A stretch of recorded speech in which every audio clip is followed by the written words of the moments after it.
ቤተሰቦች እንደምን አላችሁ? እንደምን ቆያችሁ? እንደምን ከረማችሁልኝ? በያላችሁበት ሰላም እግዚአብሔር እንግዲህ ከሁላችሁም ጋር ይሁን እያልኩ እነሆ ዛሬም ብቅ ብያለሁ። እንግዲህ በአንዳንድ አጋጣሚዎች እንግዲህ ስለሱም ነገር ታሪኮች በተወሰነ መልኩ ሰምቼ ነበረ። ስለሚችል ማለት ነው የትም ቦታ ሳትሄዱ እስከ ፕሮግራማችን ፍጻሜ ድረስ አብራችሁን ቆይታችሁ እንድትከታተሉ እፈልጋለሁ። በያላችሁበት ሰላም እግዚአብሔር ከሁላችሁ ጋር ይሁን። ሰብስክራይብ ያላደረጋችሁ የንስራይንን ሚዲያ የንስራይንን ሰብስክራይብ ያላደረጋችሁ ቤተሰብ ያሉናችሁ ሰዎች ሰብስክራይብ ያደረጋችሁ ቤተሰብ መሆናችሁን አትርሱ።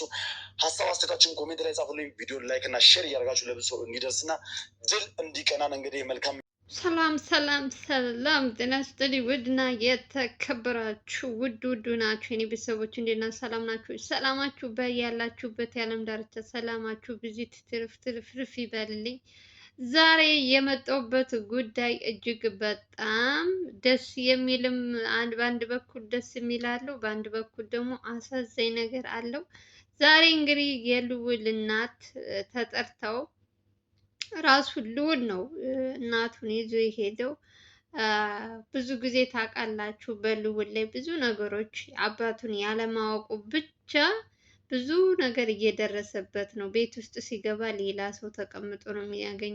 ሐኪም ቤትም ሲሄድ እንደዛው እየተመሳሰለበት ትክክለኛ አባቱን ስለማያውቅ የዛሬው ደግሞ እንግዲህ ቤታቸው ድረስ አንኳኩቶ መጥቶ መልእክቱን የላከው ማን ነው? የገዛ የልዑል አባት፣ የልዑል አባት ተላላኪ ወይም የዶክተሩ አብረው ነው እንትን የሚሉት። እንግዲህ በሱ በኩል መልእክት ልኮ የልዑል አባት አቶ ተፈሪ ማለት ነው። ተፈሪ ያልኩኝ ይቅርታ፣ ወርቁ ማለቴ ነው። ወርቁ መልእክት በጽሁፍ መልእክት ላከለት። አሁንም ችግር ውስጥ እንዳልገባ ብሎ መልእክተኛው እንግዲህ ቤታቸው ድረስ ልዑል አፈላልጎ መጥቶ እዛው አባቱን የሚንከባከብ ልጅ ነው። በጣም አላቅም። ዛሬም ችግር እንዳልገባ ብሎ ዛሬ ብልጥ የሆነው ማንን ነው? እናቱን ይዞ ሂዷል። እናቱን ይዞ ሂዶ እዛ ተኝቷል የተባለበት መኖሪያ ቤት ራሳቸው ተከራይተው የሚያኖሩት ጠባቂም አለው። እዚህ በፊትም ያው እኔ መደጋገም አልፈልግም ነግሯችኋል። የራሱ እየተመላለሰ የሚያክመውም ዶክተር አለ። ሞር ደግሞ ምግብ የምትል አለች። ዛሬ የመጣው ልጅም እንግዲህ እዛ ውስጥ አብሮ የሚሰራ ልጅ ነው። በሱ በኩል ነው እንግዲህ አቶ ወርቁ ደብዳቤ ጽፈው የላኩት ማለት ነው። የእሱን ነገር ደግሞ ከነዛኞቹ ሰዎች ሳያውቁ የሆነ ቦታ ወጥቼ የመጣው ብዬ ነው ተደብቄ ነው የመጣው ብሏል ልጁ። ያው እንግዲህ ልዑል ልጁ ላይ ምንም ችግር እንዳይፈጠር በተቻለኝ አቅም የፈለግከውን ነገር ሁሉ ቤትም ቢሆን ተከራይቼ አስቀምጥሃለሁ፣ ብቻ አንተ አቶ ወርቁ ያለበትን ቦታ ወስደህ አሳየኝ ብሎ እንግዲህ ደብዳቤው ሲነበብ እንግዲህ እናትየዋ ጋር ድሮ በፊት ያደረጉትን ስለሱ ብዙ ነገሮች አለ። ብቻ ስለሱ እየተጻፉ እናትየዋን የሚገልጽ ደብዳቤ ነው እየተጻፈው ማለት ነው። በሰው ነው ያስጻፈው ብሏል። እንግዲህ ብቻ ብዙ ነገሮች አሉ። በዛ ደብዳቤ መሰረት እንግዲህ ልዑል እናቱ ጋር አብረው ሄዱ። እዛ ቤት ውስጥ እንግዲህ ልጁ ቀጥታ በራሳቸው በነ ልዑል መኪና ይዟቸው ሄደ። ከሄዱ በኋላ የልዑል እናት ቆይ ወደ እንትን ወጥቷል፣ ሽንት ቤት ነው ምናምን የተባሉት። ቤት ውስጥ ከገቡ በኋላ ኦሬዲ ማንም የለም እንዳልኳችሁ የምትንከባከበው ምግብ የምታበስል እዛ ግቢ የሚጠብቅ ልጁ እና እየተመላለሰ ቼክ የሚያደርገው ሐኪም አለ። በቃ እነሱ ናቸው። ከዛ ውጭ በስልክ ነው እነዚያ ዋናዎቹ የሚያዙት በስልክ ነው። እንዴት ነው ምንድን ነው የሚሉት በስልክ ነው እንጂ በእንትን አንድ ላይ አይኖሩም ማለት ነው። እንግዲህ ዛሬ አጋጣሚዋን ተጠቅሞ ልዑላችን ደግሞ እንግዲህ ቤታቸው ድረስ አለበት የተባለበት ቦታ ቤት ሂዶ እንግዲህ አባቱ ጋር ዛሬ ተገናኘ እያለች እናቱ እንግዲህ ፎቶ ተሰቅሎ ኦሬዲ ቤት ውስጥ ለእነሱ በሚገቡ ሰዓት እንግዲህ ሽንት ቤት ወጥቶ ነው ያለው። እንግዲህ ዘበኛው ማለት ነው፣ ይቅርታ የሚጠብቀው ልጅ ለሽንት ቤት ናቸው ወጣ ብለው ነው ያለው። ግን ቤት ውስጥ ስትገባ እናትየዋ ፎቶ ተሰቅሎ ያየችው ፎቶ ራሱ የገዛ አባትህ ነው አለችው። አገርማችሁ ልጁ እንትን እስከሚል ድረስ እነሱ ቁጭ ብለው ይሁን አንዳንድ ነገሮች የተሰቀሉ ምናምን ስታይ የገዛ አባትህ ነው ብላ እናቱም እንግዲህ ዛሬ ትክክለኛው መንገድ ዛሬ ትክክለኛው ቤት ነው የመጣንም ብለው አገሩ ሰላም ነው። ማንንም ሳይናገር ሚኪም እንግዲህ በዚህኛው በኩል ሌላ ስራ እየሰራ ነበረ። በሳሚ ወንድማችን ጉዳይ ላይ እየተሯሯጡ ነበረ። እሱ እንግዲህ አሁን ራሱ ልዑል ራሱ ሳያስበው ነው ይሄ ነገር ደብዳቤው ሲመጣበት ለምን እሱ አትርፈኝ እያለ እየለመነኝ እኔ ጊዜ ፈጅበታለሁ ብሎ ተነስቶ ከእናቱ እናቱን ለምን ወሰዳት ብላችሁ ደግሞ እናቱን እንትን ልትሉ ትችላላችሁ። እናትየዋ የሄደችበት ከስንት ቀን ሐኪም ቤት ነው አንዴ እንትን ነው እየተባለ እየገባ አባቱን አያውቀውም ልዑል እና ለዛ ነው የወሰዳት። እሷ አይታ ፊቱ ትክክለኛ አባቴ ነው አይደለም የሚለውን ለማረጋገጥ ሲል ደግሞ ደህንነቱም የተጠበቀበት ቦታ ነው፣ ምንም ነገር የለም። ሁለተኛ ደግሞ የራሱ እንትን ያወቀችበት የእሷ ምክንያት አላት። የሆነ የተጻፈበት ደብዳቤ ላይ ድሮ ሁለታቸው የልዑል እናትና አባት የተነጋገሩትን እሱን ደብዳቤ ላይ ተጽፎ ነበር። ከዛ እሷም እሱ ነገር ስትታይ እሱ ነው የጻፈው አለች። በቃ ቀጥ ብለው እዛ ቤት ሄዱ። ከሄዱ በኋላ እንዳልኳችሁ ፎቶውን ካየች በኋላ ራሱ ነው አለች። ሰውየው ሲጠበቅ እነሱ ቁጭ ብለው እንግዲህ ሽንት ቤት ከወጣ ይሄ ሁሉ ሰዓት ምን ይሰራል ብሎ እናቱን ትቶ ልዑል ቆይ ቁጭ በይና እስኪ ዞር ዞር ብዬ ልይ ብሎ ግቢውን እንትን ማለት ፈለገ ልዑል ማለት ነው። ካሜራማኑ አለ አብሯቸው። እናትየዋ ቤት ውስጥ ተቀምጣ እነሱ ደግሞ እየፈለጉ በቃ እኔ ይሄ አንደኛ ነገር ይሄ ዘበኛው ይመስለኛል እነ ልዑል እንደገቡ ሲነግሮት በሌላ ቤር ይዘውት የወጡት ይሆን ወይ ውስጥ ላይ የሆነ ነገር እንትን ብሎ ይሆን አላውቅም።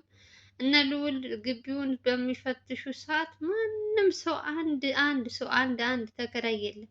ብቻውን ነው የልዑልን አባት ከነ ዘበኛ ከነ ሰራተኛ የተባሉ አንድ ግቢው ሙሉ ነው ተከራይተው ቤት ውስጥ ቁጭ ያደረጉት እና በእርግጥ እንክብካቤ በጣም እየተደረገለት ነው። አባቱ እንደምናወራው ምናምን አይደለም።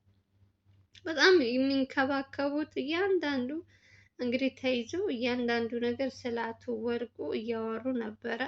እነሱ ግን ዞር ዞር ብለው በሚፈልጉ ሰዓት አንድም ሰው የለም ነበር። አቶ ወርቁም እንግዲህ እነሱ ልጆቹ ያሉት ሽንት ቤት ወጥቶ ነው ያሉት። ታዲያ 30 ደቂቃ አንድ ሰዓትም ሙሉ እዛ ቁጭ ብለው እነሱ ሲጠብቁ ሽንት ቤት ሁሉ ሰዓት ምን ይሰራል ብሎ ከወጣም በኋላ እንግዲህ አልነበረም አካባቢው ላይ። ከዛ ምግብ የምትሰራዋም ልጅ ስትጠየቅ እንግዲህ ራሱ ነው አባቱ የገዛ አባቱ የልዑል አባት ነው። ፎቶውንም ስታይ እናቱም ስታይ የራሱ አቶ ወርቁ ነው። ወጥመድ ነው ምናምን ብሎ ልዑል ነበር፣ ግን ወጥመድ አልነበረም። ዋናው እኔ አላቅም ከወጣ በኋላ ማን ይዞት በሌላ በር አቶ ወርቁን እንደወጣም አላወቁም። ብቻ ልዑላችን እንግዲህ ሰፈሩን ምናምን አሰሰ፣ ምንም ሊያገኝ አልቻለም። ተመልሰው ይመጣሉ ብለው እንግዲህ ለአንድ ሰዓት ከምናምን ያክል ቤት ውስጥ ቁጭ ብለው ከእናቱ ጋር ምግብ የምታበስልላቸውን ልጁንም እየጠየቁ እንግዲህ በእነሱ ይመጣሉ ብለው ሲቀመጡ እነዛ ሰዎች እንግዲህ ለሚበልጥላችሁ እልም ብለው ጠፉ ማለት ነው። እንግዲህ ልዑል እናቱን ይዞ እንደገና ተመልሶ ወዴት መጣ? ወደ ቤቱ። እናቱ ምንም ነገር ሳይሆኑ እግዚአብሔር ይመስገን። ወጥመድ ውስጥ እኔ ነገሩ እንደዚህ የሆነ እንትን ሲል ችግር እንዳይፈጥሩባቸው ነው የምፈራው። ግን ደግሞ ምንም አይነት ችግር ሳይፈጠር እንግዲህ ወይዛ እንትኑ ሰው ልዑል ሲገባ ያየ ሰው ነው ወይ አቶ ወርቁን በሌላ በር ያስወጡት ወይም ጠባቂ ይሆን አላውቅም። እዛ አካባቢ ጠባቂ ነበር ተብሏል። እሱም ራሱ አልነበረም። ከዛ ለልጁ ደህንነት ሲባል ይሄ ደብዳቤ ይዞ የመጣው ልጅ ልዑል ቤት እሱን ይዘውት ተመልሰው ወደ ቤታቸው አሁን ላይ እንግዲህ መኖሪያ ቤቱን ስላወቀ እንግዲህ በተደጋጋሚ ልዑል አካባቢውን ጠብቆ ይዘውት ሲገቡ ይዛለሁ ብሎ እናቱን በሌላ እንትን ልኮ እሱ ደግሞ ከልጆች ጋር ከጀርባ የሚጠብቁ አንዳንድ የሚሰልሉ ልጆች አሉ። እነሱን ቦታውን ነግሮ እንግዲህ እንዲጠብቁ ሲገባ እንግዲህ አቶ ወርቁን እንትን ለማለት ማለት ነው። ሁለት ሶስት ልጆች እዛ ሰፈር ምንም አዲስ ነገር ሲያዩ እንትን እንዲሉለት እንግዲህ እነሱ እንትን ብሎ እሱ እናቱን ይዞ ተመልሶ ወደ ቤቱ ተመልሷል ማለት ነው። ልጁም ደብዳቤ ይዞላቸው የመጣው ልጅም እሱም እንደዛው ለሱ ደህንነት ሲባል እንግዲህ ያው ነገሩ እስከሚስተካከል ድረስ ማለት ነው። ግን ትክክለኛ የገዛ አባቱ ቤት ነው ዛሬ እናቱ እሱ ልጁ አብረው የሄዱት ማለት ነው። አላቅም ከገባ በኋላ ምን እንደተፈጠረም ባላቅም ሽንት ቤት ብለው ይህን ሁሉ ሰዓት ቁጭ አድርገዋቸው ነበረ። ኦልሬዲ ወይ ሌላ ነገር አስበው ሊሆን ይችላል። እናቱ ስላለች ችግር ለመፍጠር አልፈለጉ ይሆናል። ልዑልም ብቻውን ቢሆን እርግጠኛ ነኝ ያግዱት ነበር። እሱም ብልጥ ሆኖ ዛሬ እናቱን ይዞ ሄደ። ያው እናቱ ስላለች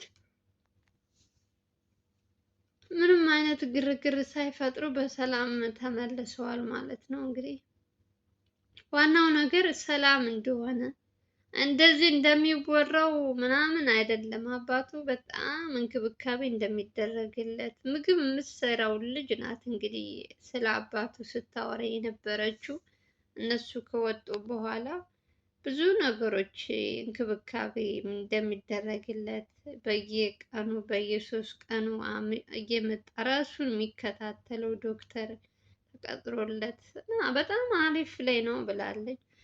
አብዛኛው ዝም ብሎ ነው አንዴ ታሟል አንዴ እንዲሆናል የሚሉት። ይቺ መቅደስ እና አጎትየው የሚያወሩት አውቀው ልዑልን ወጥመድ ውስጥ ለማስገባት ነው እንጂ አባትየው በጣም ጤነኛ ነው። ልጅቷ እንደምትለው ከሆነ ማንም ሰው አያነሰው፣ ማንም ሰው እንትን አይለውም፣ በራሱ እንትን ነው የሚንቀሳቀሰው አለች። እና እነሱ የሚያወሩትን ልዑል ተከትሎ እሱ አባቴ ደክሟል፣ አባቴ እንዲሆኗል እያለ ራሱን ሲያስጨንቅ ነበር። እንግዲህ ዛሬ እውነቱን አውቋል። ከፈለገ አቶ ወርቁ ማንንም እንትን ሳይል ማምለጥ ይችላል። በጣም የደከመ ምናምን አይደለም፣ እንደሚወራው አይደለም። እሱ ፍላጎት ካለው እነዚህኞቹ ልጆች አዘናግቶ መጥፋት ይችላል። የልዑልን ቁጥር ደግሞ ያውቃል ብለዋል። እኔ ምን አውቃለሁ እንግዲህ ከአንዱ አንዱ እየወሰዱ ይሆን አላውቅም።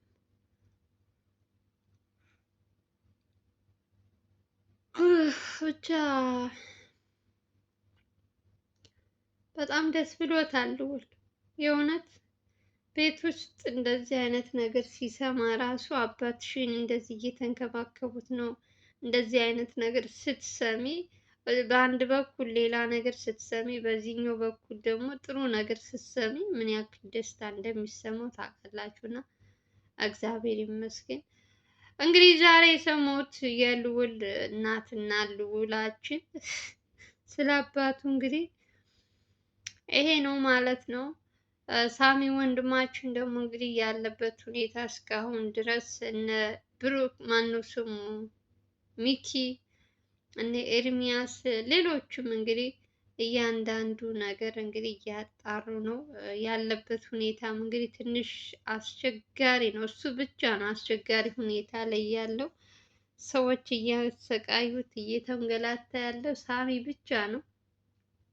ከዛ ውጭ ለአቶ ወርቁ የምትጨነቁ ሰዎች ምንም ችግር የለም፣ እንክብካቤ እየተደረገለት ነው። ምንም ይሄን ያክል እንደሚወራው አይደለም። በጣም ራሱ ቤቱ ዘመናዊ ቤት ነው። ግቢው ሲገቡ የተቀረጸውን እኔ በዚህ ቪዲዮ አሳያችኋለሁ። ካሜራማኑ እያንዳንዱ ነገር ከቤቱ ጭምር ፎቶ ሁሉ ማለት ነው። ስለዚህ በጣም ያለበት ሁኔታ ሁሉም ሰላም ነው። ልዑል ራሱ ትክክለኛ ፎቶውን አይቷል። ካሁን በኋላ ማንም ሰው ሊያወናብደው አይችልም። በቃ በፊት ያየው ከእናቱ ጋር የድሮ ፎቶ ነው። አሁን ላይ ሆኖ ደግሞ ያለበት ፎቶ ደግሞ ዛሬ ቤቱ ድረስ እንግዲህ እዛ ግድግዳ ላይ በትልቁ አሳጥበውለት እንትን ብለውለት ሰቅለውለት ይሄን ፎቶ እንግዲህ ለማስታወስ አይሆን ለምን ይሆን እኔ አላቅም። እሱን ፎቶ እንግዲህ ይዞት ነው የመጣው። ከአሁን በኋላ ማንም ሰው ሊሸውደው አይችልም። አባቱን አያውቅም ብሎ ፎቶውን አይቶ እንግዲህ አባቱን እናቱንም ከአሁን በኋላ የሆነ ነገር ሲፈጠር እናቱን ይዞ ሲጀመር እናቱን ለመጀመሪያ ጊዜ ነው ዛሬ ይዟት የሄደው እንጂ እናቱን ይዞ አይሄድም። እንግዲህ ዛሬ እውነቱ ይሄ ነው። ለማንኛውም ልዑልም በትንሹም ቢሆን እንግዲህ የአባቱን ፎቶ ስላገኘ ደስ ብሎታል። ለማንኛውም ሰላማችሁ ይብዛልኝ። የዛሬው ቪዲዮ ይመስላል። ከተመቻችሁ ላይክ እያደረጋችሁ አዲስ ከሆናችሁ ሰብስክራይብ አድርጉ። በተረፈ እንወዳችኋለን። ሰላም ፍቅር ይብዛላችሁ እያልኩ ባይ ባይ።